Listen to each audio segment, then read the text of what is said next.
who took a personal tragedy and turned it into a way to help thousands of others. Here to tell us about the Brett Boyer Foundation and all the incredible work that they're doing are Ellen Boyer and her sister-in-law, Caroline Bryan. Welcome. Welcome to you both. Thank you for being here. It's incredible work that you're doing. But let's go back to the beginning, Ellen. You started this foundation when your daughter, Brett, she passed away at the age of 7 months from congenital heart disease. Tell us about sweet Brett. Brett was the biggest blessing that ever happened to our family.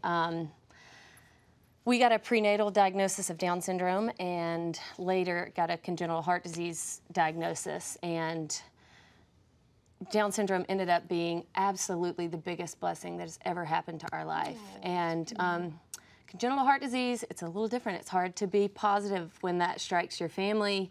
And so that's our mission, is for people to see, at first, creating awareness that Down syndrome is certainly something to be celebrated, but congenital heart disease is what we lost her to. And so we've got this place to pour our love to try to support awareness for congenital heart disease, because it's something that's not visible. You know, if they're wearing a shirt, you don't know.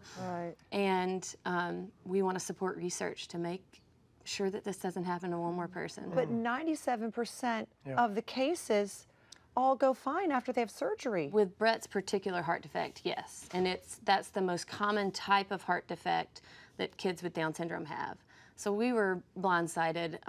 You know, you don't think you're going to be in the 3%, but we're grateful that seeing the way that the foundation has taken off and we've been able to help other people, somehow we understand why we're in the 3%, because we do have an opportunity to take advantage of a platform that we've been so graciously given to make a difference with her life. Beautiful way to look at it, And absolutely.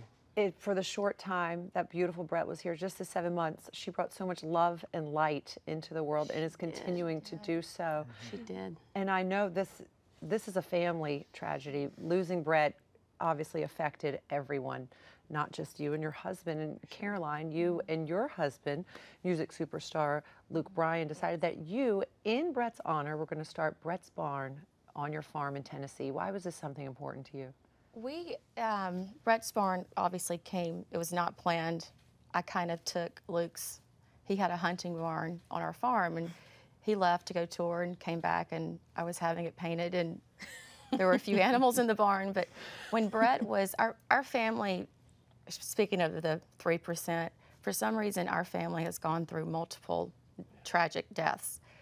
And each time it's happened, for some reason we've always been instantly involved, whether it's planning everything, taking care of kids.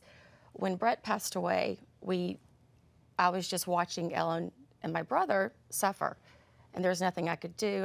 I felt helpless, and I remember I made a promise to Brett when she was about a month old. I was rocking her and told her that I would give her anything that she wanted, and I was kidding with my brother. I said, I'm going to buy you a white pony. Well, after she passed away, about a month after, that's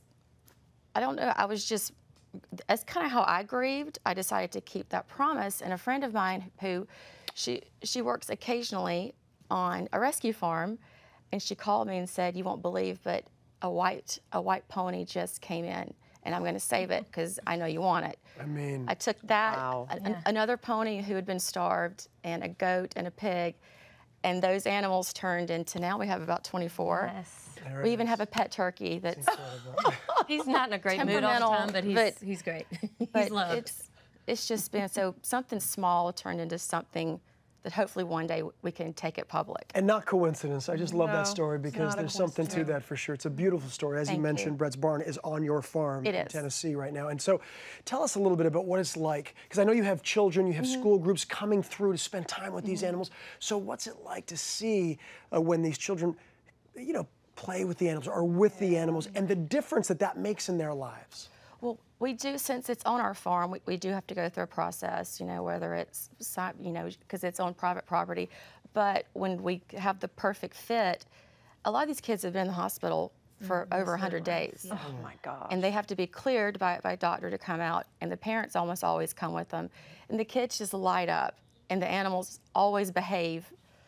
I always say a prayer, but every time we have children, the animals, for some reason, are perfect.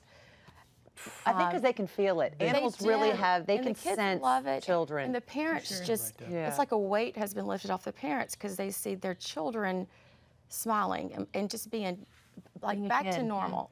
And so it's just, and it makes us feel so good. And so that's why I really would love to take it public. I mean, Brett truly is an angel. She is. You know, I mean, everyone has a purpose on this earth. Absolutely. And I love the story too that wildflowers started growing randomly there, and that's what you were giving people at her funeral. service. Yep. It's just been tremendous. Something that somebody said one time that just really stuck with me and gave me so much peace was the span of a life does not determine the impact of a life. And we see that every single day with her, is that those 7 months, she did so much more in those 7 months without speaking than I will ever accomplish. So, And she she's just- continuing to. That's right, For sure. and we'll continue to, for sure. And how about this as well, about families out there that may be listening or watching that may be going through a similar diagnosis of congenital heart disease or of Down syndrome. What would you say to them? What do you hope that they get from this? For one, grieving what you thought was your child was going to be, I think is necessary. So for me to, I mean, when I hear of a friend getting a Down syndrome diagnosis, my first reaction is, you did it, you hit the lottery, you have no idea how much joy is about to be in your house. But I also have to remember how hard the diagnosis was for me initially. And so I think it's necessary to go through that process of, it's okay to grieve what you thought was gonna be. They're gonna be so much more and so much better. And definitely to never let somebody else tell you what your kid can accomplish. Sure. Because if anybody had ever told me that my kid would change the way the world sees Down syndrome and how potentially treatment options are made, I would be like, you know, I would never have thought that she could do all of this, but she surprises me every day. Beautiful. And you're Thank you so continuing to much. spread the love in the world. Absolutely. Oh, thank you. You No two doubt. are angels. as Thank well. you so much for thank being you. here and for Thank sharing this you. and continue the great work that you're both doing. Thank you. Fantastic. For more information on how you can help, please visit thebrettboyerfoundation.org, everybody.